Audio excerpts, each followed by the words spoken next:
Be a man, stand in front of the camera and tell the truth. Hello noble ones, welcome back to my channel. This is the Metatron speaking, and today I would like to make a video that is a little different to what I usually do, because I would like to talk a little bit about this situation with the fellow content creator Boogie2988. Now, if for whatever reason you don't know who Boogie2988 is, well, let me refresh your memory very quickly. I hope that this video doesn't disrupt your daily routine, and I hope that you don't mind the fact that it's not one of my historical videos. They are coming, and they are coming soon, and I've got some really good ones in production. But in the meantime, I thought I'd address this because in a way, cancer and influencers is something that kind of hits close to home when it comes to me and my family, and therefore I just can't help but talk about it. Boogie2988 is an OG YouTuber that with 4 million subscribers who has been on this platform for literally ever. Now, when it comes to him as a content creator, I have to say that I used to watch his videos quite a bit, particularly in the very beginning of my career as a content creator myself. So in a way, making this video is kind of hard for me because I am one of those early supporters of Boogie2988 in the sense that the first time I found him, I still had like 200 or 300 subscribers, and I really wanted to know, well, how do you grow on this platform? I wanted to make YouTube my career, and what I did is that I googled how to grow your YouTube channel organically, whatever it was that I googled, and I remember that I was seeing quite a few results, but I didn't really connect with any of the creators that I was seeing producing content that would address this issue, in the sense that I would see a beautiful blonde girl with a reasonable pictorial plates, 10 ways to grow your channel quickly, and I was like, well, yeah, but I can't really, I mean, I'm not that. Or sometimes I would say this like sort of California man, a very good looking guy that, you know, and that didn't connect with me. But then I saw Boogie and I saw his video and I thought, well, this guy is not a beautiful blonde girl, this guy is not like a California boy with a six-pack, so I think that maybe if he did it, then I can learn something from him. So I clicked it and I started watching his content, and I really liked the way he would say, Boogie2988 coming to you through the power of the internet. I mean, I liked what he was saying. He made sense. It was logical in his explanation, and I thought I kind of followed his suggestions on that video, and I believe it did help me grow my channel, which is one of the reasons why it is difficult for me to make this video. Now, recently, very lately, Boogie has had all sorts of controversy throughout his life as a content creator. I mean, and I think probably the best way to kind of learn about that is watching the documentary that was made 8 months ago on the channel Mike Clum, which sort of explains very well all the reasons why Boogie's so hated in our day and age. Now, when I watched the documentary, contrary to other popular creators and streamers that thought that this made Boogie look horrible, I thought it made Boogie look sad, but I still sort of felt for him in a way, in the sense that even though I know that a lot of people will say, well, yeah, but that's because he's a manipulative individual, and if that's the case, then his manipulation did absolutely work on me, because when I watched this and I saw his downfall, I sort of felt for him in a way, if this makes sense. So I wouldn't really put myself among his haters, which is one of the reasons why I think I could be the one who could be at least objective when it comes to this video, which instead, in this latest controversy with him allegedly faking cancer, which if it is the case, then I will absolutely become someone who points the finger and says, you piece of scum. So why am I so harsh when it comes to this? Well, the reason why I'm so harsh is because my mom recently passed away from cancer, and she was diagnosed with a really late form of cancer. It was stage 3, and from the moment that she had that cancer, our life as a family changed completely. My production output decreased drastically, which is one of the reasons why I post so much now, because I'm always trying to play catch up with the algorithm ever since. And as you know, I started a crowdfunding to try and provide her as much support as possible, apart from actually using my own money. With that being said, even though I did do the crowdfunding, we did give her the very best medical support that she could find, that cancer in 3 months had already killed her off. And now what's remaining of the crowdfunding is actually used to support my dad, and it also was used a little bit from me, as I had said in a very crystal clear and transparent disclaimer when I did begin the crowdfunding. I did also use it to sort of recover a little bit for all the back and forth that I had to do between Italy and America. Because this is something that really speaks to me as someone who has had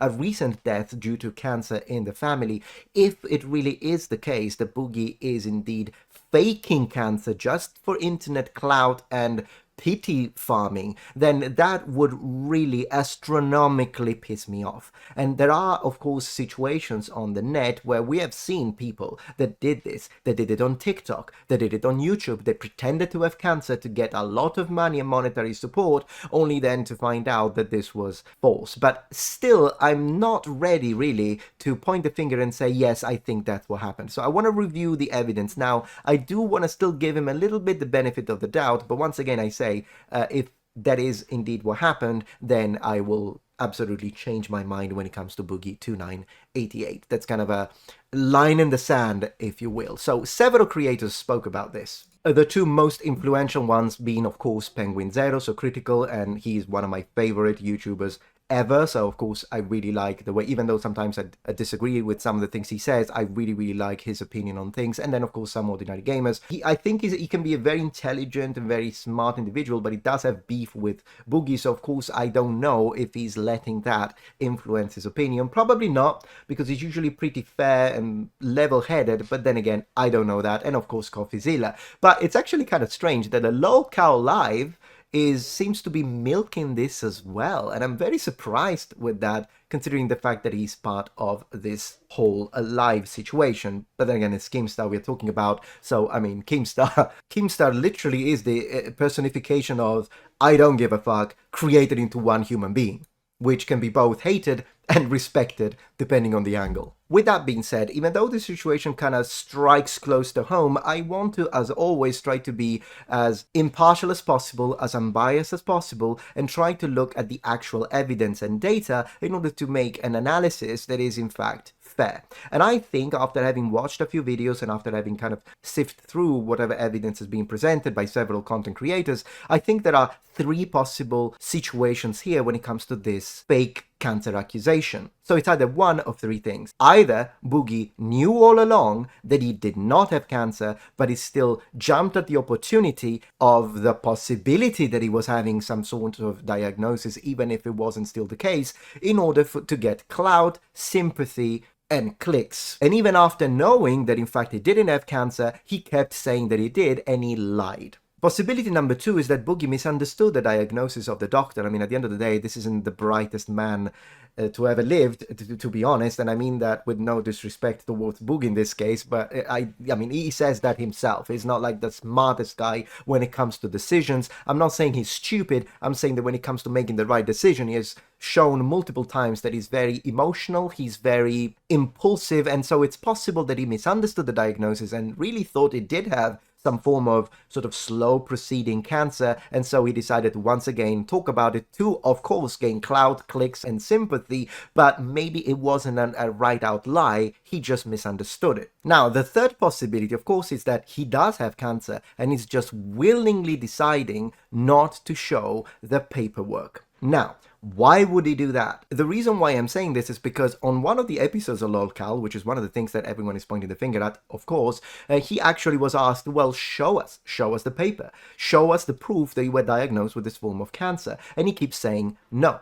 Yeah, I'm never showing any of these motherfuckers my medical paper. Go fuck yourself. I said that 2 years ago, and I'm staying by it now. Destiny, Jackson Clark, Keemstar, you can see it when I fucking die. It's my fucking goddamn medical record. But I'm taking one goddamn thing with me. And the reason being is that he says he wants to maintain his privacy. Now that makes absolutely zero sense, considering the fact that this guy does not have any privacy and he's constantly on Twitter and he has shared everything about his life, including things that clearly probably shouldn't have. So the fact that he's not showing this medical diagnosis is either because it doesn't say that he has cancer and so he's lying and of course he can't, or he does have proof, but he's letting this play because he wants the attention.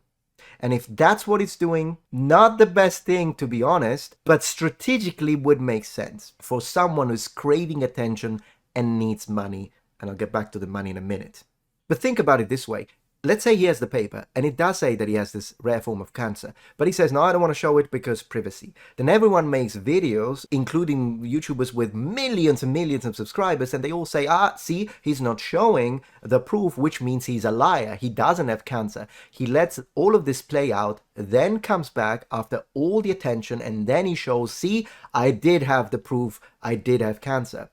That way, for him, it would actually be very advantageous because not only he got all of the attention in the world, but then he shows that he didn't lie, and so then people will have to make apology videos, or people will, well, not necessarily, because I mean, people will be like, then why didn't you show it? So it's still not great, if you see where I'm going with this, but it would make sense from his perspective. But regardless of which of these three it is, and in fact I'd like you to tell me which one you think is the case, I think at the end of the day, all of this boils down to this. Boogie needs money because his YouTube channel doesn't get views, and with his catastrophic, horrible situation with the Bitcoin mistakes that he made, losing the majority, like $600,000 that he had. He still has to pay the mortgage of his house. He has got his medical situation, medical bills. He clearly is desperate for money. This does not justify in any way, shape, or form the way he has decided to make the money, and that is where I think I'm going to provide the strongest critique towards Boogie. You see, I've been following him on Twitter, and both on Twitter and on his YouTube channel, I've been leaving comments with my official profile, and I do believe he has read them. On these comments, I told him, why don't you make a crowdfunding? If you really need money, and you're afraid you're going to die, and you need medical support, make a crowdfunding. Of course your haters will point the finger and laugh, but your core audience, the very small, minute pocket of subscribers that you still have, will support you anyways. And that at least would be a legitimate way to make some money that can help you out. But his response on a live stream was to go all nuts, start screaming, getting his blood pressure up, and he was saying, no, if I make a crowdfunding, Critical and Mutahar will kill me. And that really showed once again that he hasn't got a clue. Why would they do that? If you make a crowdfunding to help pay your bills, what's wrong with that? Yes, some people will call you a cyber beggar. So what? It's just your haters. They're gonna hate you anyways. Instead, what does he do? He chooses to scam his audience with a Bitcoin in order to get $5,000, which he would have made 10 times that amount if he made a crowdfunding, I think, or at least twice that amount if he made a crowdfunding. He decides to do something that then will absolutely, and it did, have both Mutahar and Critical make videos about him and actually materialize and realize what was his actual fear if he had gone for the crowdfunding campaign idea first, which I had suggested. Now, I'm not saying that I'm the problem solver of the century, but actually problem solving is something that I know how to do in my life. It's one of the skills that I think I do have, and there are many other things that I don't have and I need to learn. But in this case, that's what he should have done. Make a crowdfunding, and if someone gets mad, it is what it is. It's at least a defensible position and choice. But doing the Bitcoin scam, the situation now with the cancer, even the way the documentary was orchestrated, these were bad choices, and the crowdfunding would have been absolutely preferable. Is it too late for him to make a crowdfunding now? Well, if the cancer accusation is true, is real, and he did fake cancer, then it's too late. No one is gonna support him through that. But if the cancer accusation is a misunderstanding, and I'm gonna speak to you now directly, Boogie, if it is a misunderstanding and you did misunderstand the cancer diagnosis, or you do have proof on a piece of paper that for whatever reason you don't want to show, then it is still recoverable. But you have to show it to the public. Fuck privacy in this case. Show that you do have cancer, and if you did misunderstand it, and that's the truth, it doesn't matter that people won't believe you. I can already imagine him being like, but no one is gonna believe me now. Who cares? If that's what happened, be a man, stand in front of the camera and tell the truth. And if that's what happened, I think the situation might still be recoverable up to a certain extent, and then do the freaking crowdfunding and try to save your life. This is what I have to say about Boogie2988. But regardless, thank you so much for watching as always, and if you're not yet a member of this community, become a number one. Subscribe to my channel for more content from the Metatron, and remember, the Metatron has spread his wings. Goodbye.